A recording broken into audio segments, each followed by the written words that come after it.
네, 개별 종목 안에서 오늘장에 나온 핫한 이슈들 종목들 남은 오후장 어떻게 투자 전략을 세워봐야 될지 오늘 투자해놓은 시간 통해서 전략 한번 세워보겠습니다. 오늘 함께할 두 분부터 먼저 소개하도록 할게요. IS앳 김태성 본부장, SP인베스트 이주호 본부장 두 분과 함께하겠습니다. 어서 오세요. 네, 오늘도 두 분의 탑픽주가 준비가 되어 있으니까요. 저희가 마지막 순서로 한번 공개해 보겠습니다. 네, 그럼 먼저 반도체 IT 섹터부터 짚어보도록 하겠습니다.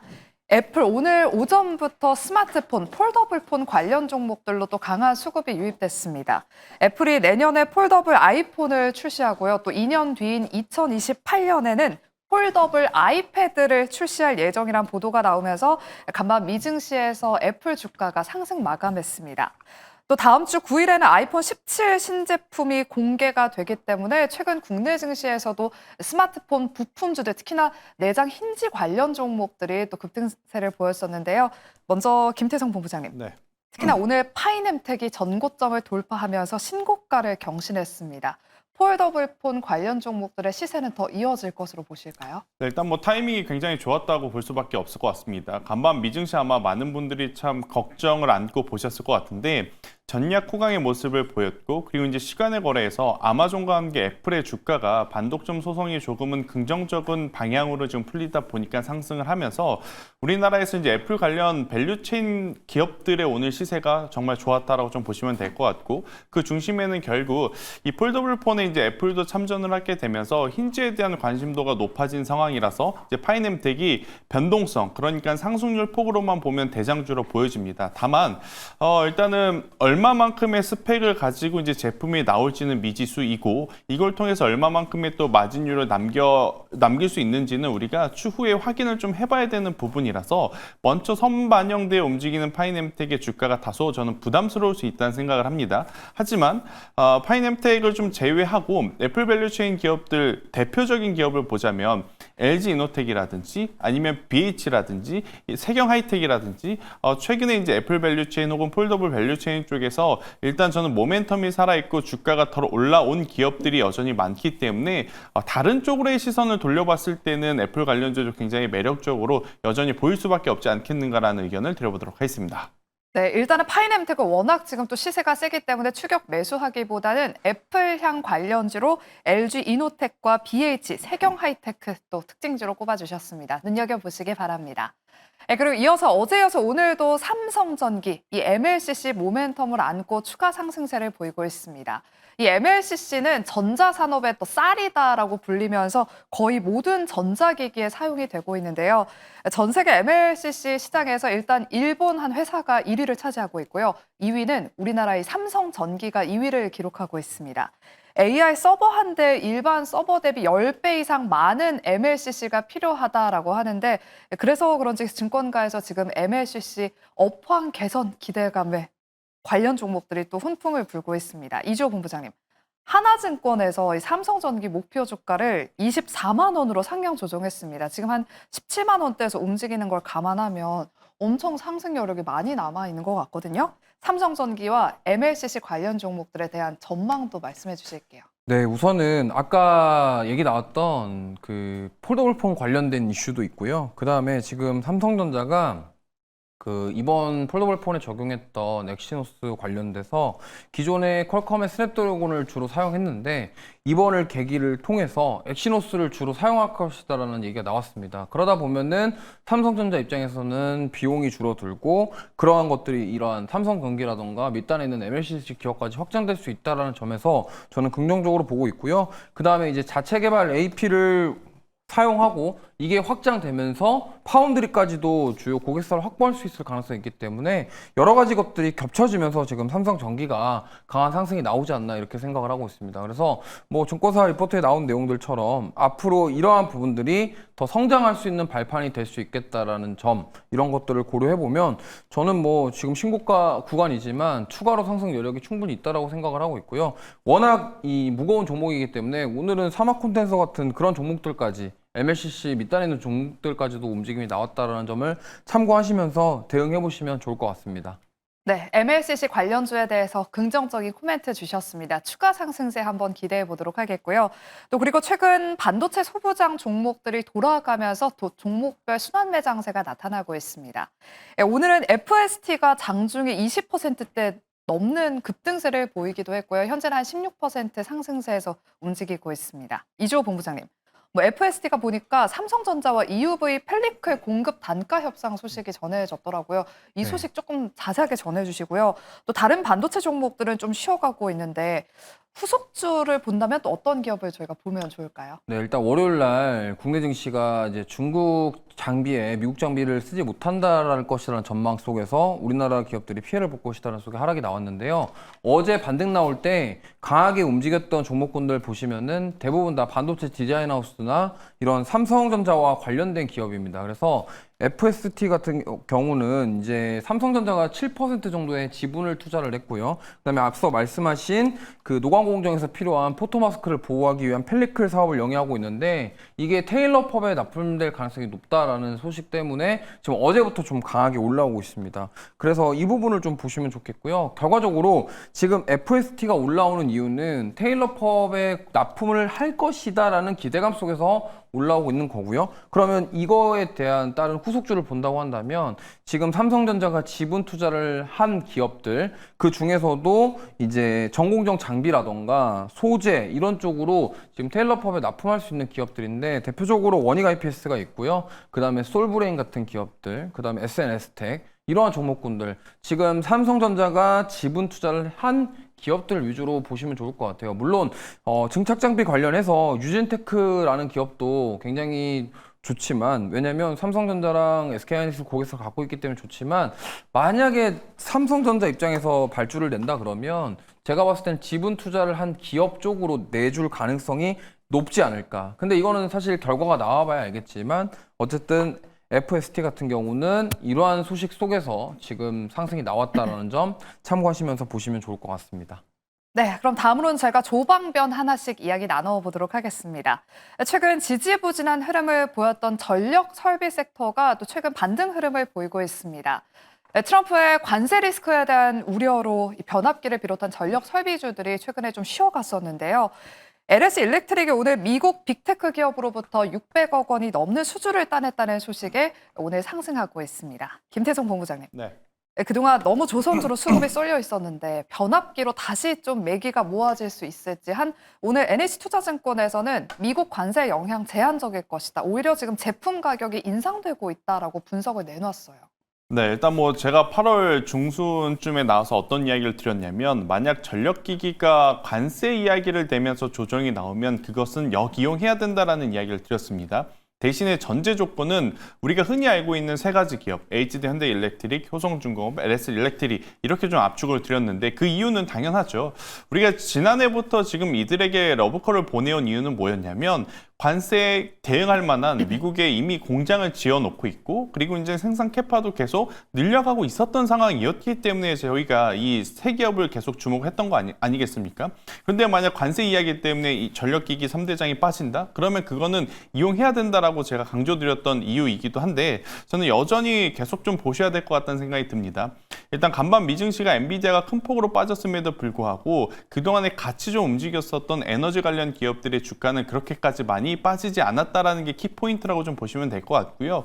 물론 이제 AI 산업의 확산이 전력 설비 어떤 교체 주기를 조금은 더 빠르게 좀 가속화시켜주는 부분들은 있지만 AI 소프트웨어, AI 생태계가 아니더라도 이미 전력 기기는 계속해서 교체 주기를 지금 바라보면서 올라올 수밖에 없었던 상황임을 고려를 해보면 저는 여전히 전력 기기가 지금 유럽도 그렇고 미국도 그렇고 굉장히 많이 필요함은 많은 분들이 데이터를 통해서 확인을 하고 있는 상황이라 계속 좀 보셔도 괜찮다라는 의견을 좀 드리고 싶은데 한 가지 고민은 뭐냐면 지난 6월달, 7월달, 8월달 사실 3대장 주들보다 더 이제 많이 움직였었던 하이단에 있었던 기업들이거든요.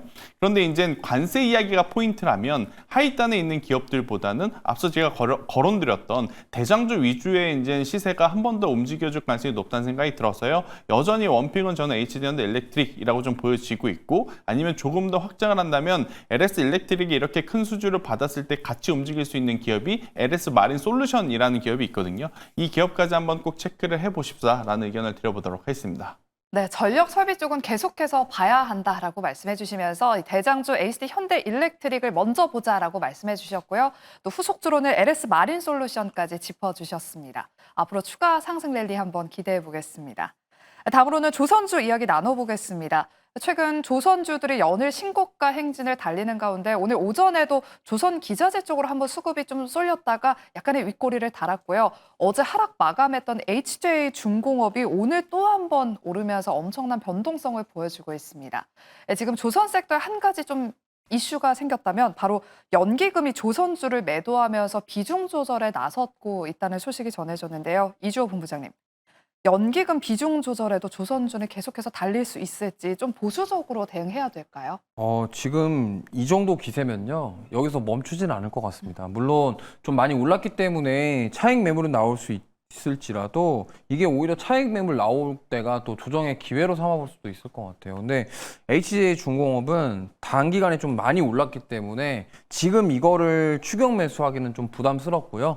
지금 잘 보시면은 계속적으로 지금 뭐 LNG 운반선, 그다음에 오늘 LNG 본행제, 그다음에 세진중공업 이런 식으로 조선 기자재단 안에서 빠르게 순환매가 돌고 있습니다. 그러면은 아직 덜 오른 조선 기자재 쪽들 아니면 지금 올라갔지만은 지금 강하게 시세를 못 냈던 그러한 종목군들 위주로 좀 공략을 해보시는 게 좋을 것 같고, HJ 중공업은 이만큼 많이 올라온 상태에서 물론 추가 상승 나올 수 있겠습니다만 뭐 옆으로 횡보를 하던가 아니면 가격 조정을 좀 줄 가능성이 있기 때문에, 그렇다고 해서 뭐 더 가지 못한다라기보다도 쉬었다가 갈 가능성이 높기 때문에 지금 따라가기보다는 오히려 조정이 나왔을 때 그걸 이용해서 매매하시는 게 좋을 것 같고요. 만약에 조선주들 아니면 선사들보다도 저는 지금 조선 기자재단에 있는 종목군들 위주로 좀 공략을 해보시는 게 어떨까, 이렇게 말씀드려보겠습니다.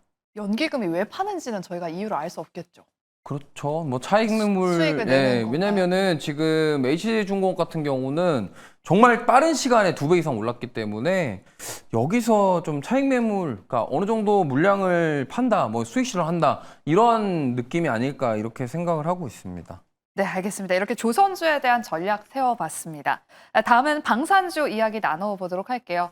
오늘 중국 베이징에서 전승절 80주년 행사가 열렸습니다. 이 자리에 김정은과 푸틴 대통령이 자리하면서 무려 66년 만에 북중러 정상이 회동하는 모습이 연출이 되는데요. 김태성 본부장님, 네. 미국과 중국의 패권 전쟁이 더 심화될 것으로 보입니다. 국제 정세에 퍼져 있는 이런 긴장감이 방산주에 어떤 영향을 미치게 될지 오늘 하루 종일 뉴스에 지금 북중러 회담 장면들이 계속해서 나오더라고요. 네.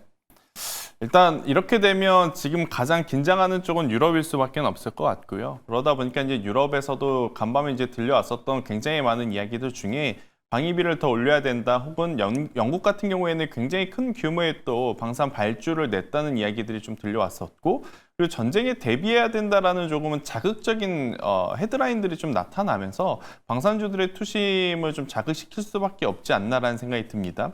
그런데 한 가지 저는 변수로 좀 남아있는 게, 뭐 북중러 회담도 있겠지만 러시아 우크라이나에 대한 종전 이야기를 먼저 확인을 하고 그 다음에 매매 전략을 짜시는 게 맞다는 생각이 듭니다. 하나에어로스페이스, 현대로템, LIG 넥선 그들이 보여준 실적과 수주 잔고를 놓고 보면 여전히 저도 올라갈 가능성이 높다고 보여져요. 하지만 최근에 약간의 조정이 나왔을 때 왜 조정이 나왔느냐를 한번 되돌이켜 보면 종전 이야기, 종전이라고 하는 단어 하나 때문에 이제 밀려 내려왔거든요. 앞으로도 마찬가지일 것이다라고 봅니다. 뭐 여전히 러시아와 지금 우크라이나의 사태는 지금 종전이 아니라 계속해서 전쟁이 심화되어가는 모습을 좀 보이긴 합니다만, 만약 트럼프 대통령이 다시 한번 또 러시아, 우크라이나 또 제재 이야기를 하면서 혹은 이제 규제를 강화하면서 종전을 이끌어내기 위한 어떤 흐름들이 나오게 된다면, 저는 펀더멘탈은 크게 문제 없지만 일시적으로 센티멘탈 쪽으로 약간의 하락 변동성은 좀 나타날 가능성이 높다고 보고 있는 투자자이기 때문에 지금 방산주들은 기존에 보유하고 계셨던 분들이 빠르게 매도하실 필요는 없지만, 없으신 분들 같은 경우에는 신규 매수의 타이밍을 저는 오늘 같은 뉴스에 좀 반응을 하시는 것보단 오히려 역발상입니다. 종전이라고 하는 뉴스 때문에 만약 조정이 생각보다 깊게 나오면 그때 저는 떨어지는 칼날이 조금 부담스럽더라도 천천히 매수를 해가는 게 맞지 않을까라는 의견을 드려보도록 하겠습니다. 네, 그럼 다음으로는 제약바이오 섹터 진단해 보겠습니다.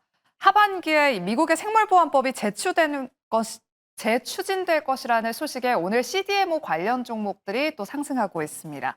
특히나 그 안에서 오늘 ST팜이 최대 수혜주로 떠오르면서 장중에 급등세를 나타냈다가 현재는 또 한 번 차익 실현 매물이 나오면서 약간의 윗꼬리가 좀 달린 상황인데요. 이조 본부장님, 최근 생물보안법 이슈가 좀 잠잠했다가 다시금 좀 이야기가 나오고 있는 것 같아요. 이제 생물보안법 관련 종목들 본격적으로 봐야 될까요?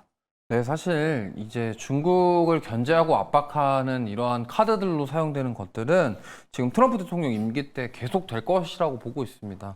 그래서 생물보안법과 관련된 대표적으로 수혜받을 수 있는 기업은 우리나라에 삼성바이오로직스가 있죠. 그래서 CDMO 관련주들은 좀 집중해서 보셔야 될 것 같고요. 오늘 ST팜이 오르는 이유는 좀 다른 이유도 있습니다만 그래도 이런 생물보안법에서 직접 수혜를 받을 만한 그런 기업은 저는 삼성바이오로직스라고 생각하고요. 그 밑단에 있는 바이넥스라든가 ST팜도 결국에는 삼성바이오로직스가 올라오는 모습들이 나와주면서 같이 동반으로 상승할 가능성이 있기 때문에 보시면 좋을 것 같습니다. 삼성바이오로직스는 사실 이번에 분할과 관련된 에피스 쪽 분할과 관련된 좀 노이즈가 살짝 있긴 하지만 그럼에도 불구하고 지금 4공장까지 풀가동되고 있는 상황, 그 다음에 5공장이랑 6공장 증설 효과를 기대해 볼 수 있다라고 한다면 지금 이 정도로 캐파를 늘려가면은 정말 전 세계적으로도 이만큼 생산 능력을 갖춘 시설을 찾기는 힘들다라고 볼 수 있기 때문에 생물보안법의 수혜를 받을 가능성이 높다라고 보시면 좋을 것 같습니다. 네, 생물보안법의 수혜를 받을 수 있을 만한 삼성바이오로직스 특징주로 꼽아주셨습니다. 그리고 어제 제약바이오 섹터 내에서 상한가로 마무리했던 올릭스 이야기로 넘어가 보도록 할게요. 올릭스가 2달 만에 100% 넘게 오르면서 최근에 한 5, 6만 원 했던 주가가 벌써 8만 원대까지 훌쩍 올라섰습니다. 김태성 본부장님, 올릭스는 또 이 비만 치료제 모멘텀도 있고 메쉬 치료제 이 모멘텀도 있다고 하더라고요. 왜 이렇게 강한 건지 좀 이유가 궁금하고요. 그리고 메쉬 치료제 앞으로도 계속해서 주목해 봐야 될지도 짚어주실게요. 일단 우리가 왜 메쉬 치료제 하는 이유가 있어요. 그러니까 이게 시장 규모 파일을 보면 하감 시장에 비해서는 규모가 그렇게 크지는 않습니다. 아니 규모가 그렇게 크지 않는데 왜 우리나라 기업들뿐만 아니라 글로벌 빅파마 기업들이 이렇게 목을 매는가. 좀 대표 치료제가 없다는 게 가장 중요한 포인트라고 좀 보시면 될 것 같거든요. 그래서 누구 하나가 가장 먼저 또 시장을 첨점한다면 가지고 올 수 있는 시장의 규모 파이가 약 30조 원에 달한다는 지금 연구 결과가 있다 보니 올릭스라든지 D&D 파마텍처럼 기술력에서 좀 앞서 있는 기업들에게 우리가 관심을 가지고 있는 것이다라고 좀 보여지고 있고, 이 메시라고 하는 치료제의 어떤 목적은 뭐냐면 비알코올성 지방 간염을 누가 더 빠르게 좀 회복시켜 줄 수 있느냐, 이게 이제 가장 중요한 포인트입니다. 당연히 이제 지방 간 수치에 대한 부분도 이제 가장 중요하지만 이 간 조직에 대한 섬유화를 누가 더 해줄 수 있느냐, 이게 포인트인 것 같아요. 그래서 임상 1상 2상 결과들이 지금 글로벌 빅파마들 쭉 보면 다른 건 다 괜찮은데 이 간 조직에 대한 섬유화 부분에서 지금 성공 사례가 그렇게 좀 많지 않다 보니까 거기서 강점을 가지고 있는 올릭스와 D&D 파마텍에 대한 관심도가 지금 높아가고 있다, 이렇게 좀 보시면 될 것 같아서 뭐 어제 오늘 지금 과하게 올랐기 때문에 기술적으로 9만 원이라고 하는 매물벽을 좀 만나면서 잠시 쉬어갈 가능성은 높아 보입니다. 하지만 우리가 이 정도까지 올라오면 다들 마음속에 어떤 마음을 품고 있냐면 10만 원은 좀 찍어주겠지라는 마음들이 있을 것 같아요. 결국 이제 올릭스 같은 경우에는 그동안의 가치 투자를 통해서 투자하신 분들도 쉽게 매도하실 자리는 아닌 것 같고, 또 이제 새롭게 들어오실 분들도 위험한 자리이긴 하지만 그래도 지금의 가격이라면 10만 원까지는 한 번 더 올라갈 수 있지 않을까라는 기대감이 또 뭉쳐질 수밖에 없는 위치라서 저는 조금은 더 추가적인 상승세를 기대해 봐도 괜찮지 않겠는가라는 의견 드려보도록 하겠고요. 일단 올릭스가 이렇게 가게 되면 D&D 파마텍도 시기와 시점의 문제일 뿐이지 한 번 더 움직여줄 가능성은 저는 열어두고 보시는 게 맞다라는 의견을 드려보도록 하겠습니다. 네, 올릭스로 최근 기관의 수급이 연속적으로 들어오고 있는데요. 또 한 번 앞자리가 바뀌길 기대해 보겠습니다. 그럼 마지막으로 오늘 또 중국 소비 관련 종목들로 또 수급이 강하게 유입되고 있어서 짧게 전략 세워보겠습니다. 오늘 GS P&L이나 서부 T&D 같은 호텔 관련 종목들, 뭐 카지노 관련 종목들로도 수급이 유입되고 있습니다. 이조 본부장님, 중국 국경절 연휴를 앞두고 있다고 해요. 네. 호텔은 또 이야기를 들어보니까 5성급 호텔은 너무 비싸고 또 코로나 때 웬만한 그런 호텔들이 다 망해서 없어졌다고 하더라고요. 그래서 괜찮은 3, 4성급 호텔들을 가지고 있는 이쪽들이 좀 알짜배기다, 이런 이야기가 있던데 카지노 쪽이 좋을까요? 아니면 호텔 관련 기업들을 좀 보는 게 좋을까요? 역시나 뭐 중국인들이 방한을 많이 하게 될 경우에는 호텔 카지노 쪽이 조금 더 좀 유익하지 않을까 이렇게 생각하고 있고요. 카지노 쪽은 계속적으로 이게 나오고 있습니다. 이렇기 때문에 여기서 만약에 한한령 해제까지 된다 그러면은 더 큰 수혜를 볼 수 있는 거는 저는 카지노라고 생각하고, 카지노 기업들이 다 호텔 사업도 같이 영위를 하고 있기 때문에 카지노 쪽으로 집중해 보시는 게 좋을 것 같습니다. 네, 카지노 쪽에 한 표를 던져주셨습니다. 그럼 두 분의 탑픽주를 한번 공개해 보겠습니다. 먼저 김태성 본부장님의 오늘 탑픽주는 어떤 섹터의 어떤 종목일까요? 일단 너무 뻔한 종목을 좀 가지고 나오긴 했는데, 지금 우리나라 시장의 가장 큰 고민이 뭐냐면 거래 대금이 없다 보니 가는 기업에만 지금 수급이 쏠린다라는 거거든요. 그래서 오늘 시가총액 대형주 안에서 보면 저는 삼성전기의 시세가 많은 투자자분들이 좀 보시기에는 긍정적이지 않을까라는 생각이 듭니다. 물론 일본 기준으로 여러분들이 차트 흐름을 놓고 보면 이제는 좀 박스 저항을 맞지 않을까라고 고민이 될 수밖에 없는 위치이긴 하지만, 지금 삼성전기 같은 경우에는 거의 1년에서 1년 반 정도를 쉬었던 상황이거든요.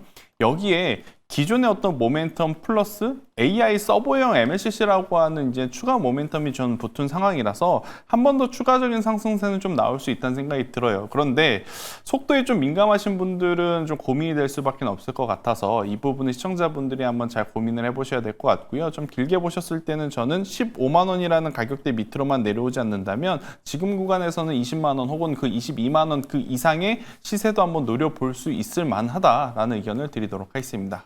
네, 지금 삼성전기 추세가 좋기 때문에 목표가 20만 원으로 오늘 탑픽주로 소개해 주셨습니다. 네, 다음으로 우리 이주호 본부장님의 오늘 탑픽주도 바로 공개해 볼게요. 네, 저는 태웅 가져왔습니다. 태웅이 최근에 SMR과 관련된 모멘텀 받으면서 좀 시세가 나왔다가 지금 쉬어가고 있는데요. 사실 이 단조 부품이라는 것이 뭐 원전, 고온, 고압에 잘 버틸 수 있게 그런 것도 쓰이지만 결국에는 엔진, 조선 엔진과도 연결될 수 있기 때문에 특히나 태웅 같은 경우는 이 선박용 대형 엔진의 핵심 회전 부품인 크랭크 샤프트에 대한 모멘텀도 있습니다. 그래서 이 부분 참고하셔서 태웅 다시 한번 눌림목 잘 공략해 보시길 바라겠고요. 목표가는 45,000원, 손절가는 32,000원 말씀드리겠습니다. 네, 태웅까지 이야기 나눠봤습니다. 남은 오후장 삼성전기와 태웅 눈여겨보시길 바라겠고요. 저희가 준비한 순서는 여기까지입니다. 저희는 내일 오후 12시 이 시간에 다시 찾아오도록 할게요. 함께해 주신 여러분 고맙습니다.